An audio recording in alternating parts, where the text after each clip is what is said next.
What's up, cool betters? Pat, Gregoire, Jake Bolin back after a week off. But if you followed us on social media at Coolbet Canada, you would have saw Jake went 2-1, no losing record for this guy. And then you would have saw me first losing week of the season at 1-2. But overall, we're doing pretty solid. Jake sitting at 9-3, myself at 8-4. So let's stay hot, Jake. Give us your best bet for week 5 of the college football season. Yeah, knock on wood. Hopefully you didn't jinx me for this week. But my first pick, I got Michigan +2 at Wisconsin. I think this is a time for Michigan to smell blood in the water against a suspect Wisconsin team. We know the defense is strong, but the offense has been a little, I don't know. Obviously, they had the struggles last week with the interceptions against Notre Dame. They got killed. I think it's a game of patience in this one. Two teams, first one to break loses. So it's a prove-it game for Michigan program. They're 1-6 against the spread against Wisconsin in their last 7, so that doesn't really back it up. But Wisconsin hasn't been great at covering the spread themselves. They're 1-6 in their last 7. So I'm going to take Michigan in the points. I think they're a better team overall. Maybe not as good defensively, but I think that offense on Wisconsin side's a little suspect, so I'm going to trust the Wolverines this week. Yeah, this one was close for a bet for me. I just don't trust either offense here. Graham Mertz is, I'll say this kindly, not a very good football player. What he did last week against the Notre Dame Fighting Irish was suspect indeed. So if I had to lean here, I'd be going here with Michigan, but I don't absolutely love the play. A play that I do love, though, I'm going to stay in the Big Ten, and this game is actually a Friday night special. I'm going with the under 47.5 with Maryland and Iowa. And this is probably the biggest game we've seen in College Park in about a decade. You've got number 5 Iowa coming into town against an unranked yet undefeated Maryland team that's looking to prove that 4-0 record is not a fluke. And we know Iowa, one of the best defenses in the country. They've only allowed 11 points per game, good enough for 3rd in the nation. They are a perennial power when it comes to defense in the Big Ten. But Maryland, they've been playing some pretty good ball on the defensive side as well. They're ranked 8th in points per game, just allowing 14.2. And the Iowa Hawkeyes, as good as they've been on defense, they have struggled to put points up offensively, just scoring 23 points per game. And I do not see an offensive explosion, especially on the road against a very strong defensive team in Maryland. Give me the under 47.5. Jake, give me pick number 2. Yeah, not often can you go wrong with a Big Ten under. My pick number 2, I've got Auburn on the road. You guys might remember this from a couple weeks ago against LSU. I'm taking LSU -3.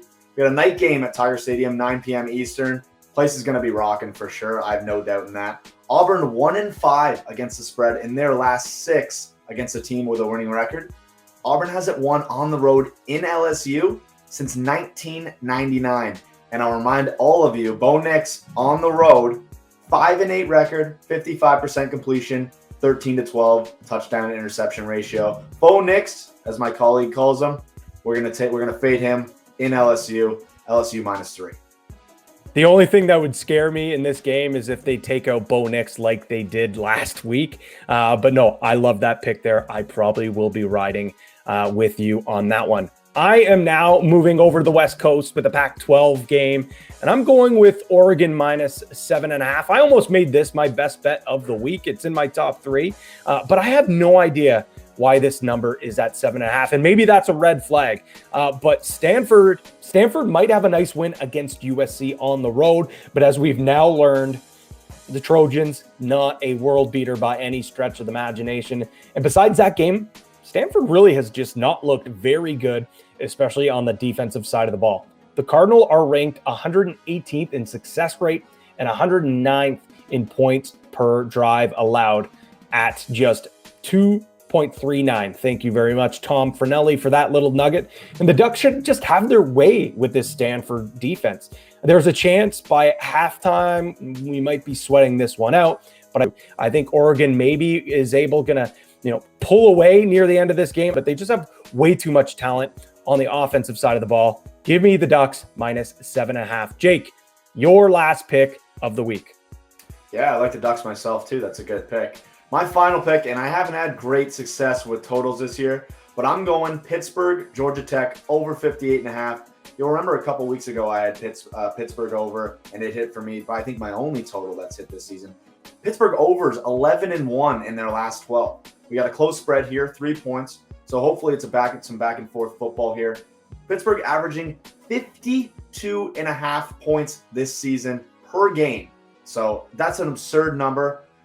They're allowing only about 23, but if they're scoring anywhere close to their average, we're getting pretty close to that 58.5 number. Georgia Tech, been fine on their own, 30 points per game, allowing right around 20. So they're not looking as good in terms of numbers for this over, but I think that Pittsburgh team scores a bunch of points. I think it stays close with Tech. I think it goes over 58.5. Pat Narduzzi seems to always have his teams ready to play whenever those games are within 3 points. I know you didn't take each side here. I like that over, but I think I would also be thinking taking Pitt as well on the spread. But that's not my final pick of the week. I'm going to go back to the Big Ten, and I'm going to go to Ohio State at Rutgers. And Rutgers, 4-0 against the spread this season. But I think that's where it ends. I think Ohio State is going to get back on track. Everyone's doubting this team. Everyone says this is not a good Buckeyes team. This is they lost to the Oregon Ducks. Well, hey, you know what? The Oregon Ducks are a very, very good team. I think they're starting to figure things out defensively. They've changed their play caller on the defensive side of the ball. And one thing we cannot doubt of this team is they can put points up on the board. There is no doubt about that. CJ Stroud, it seems like he is going to be back under center after missing last week with that shoulder injury. Chris Olave is the best wide receiver in all of college football. I think this is a get-right game for the Buckeyes, and it seems that the one thing Rutgers is unable to do is stop those big plays, especially in the air. And as I mentioned, with that connection between Olave and Stroud, I think we see a couple of big plays. Yes, 14 points is a lot, especially against a Rutgers team that grinds you out, slows you down. As I mentioned, 4-0 against the spread, 3-1 overall. But I think the clock finally strikes midnight with this Rutgers team, and I think we go with the Buckeyes here, minus 14. There you go. Those are our picks. You see them up on the screen. As I mentioned, both of us pretty hot so far, although I was a little bit ice cold last week going 1-2. We're going to have a big week here, though. And also, we want to let you know, stay tuned for our NFL picks as well. That will be coming up just soon as well. For everyone here at Coolbet, he's Jake Bolin. I'm Pat Gregoire. And as always, stay cool.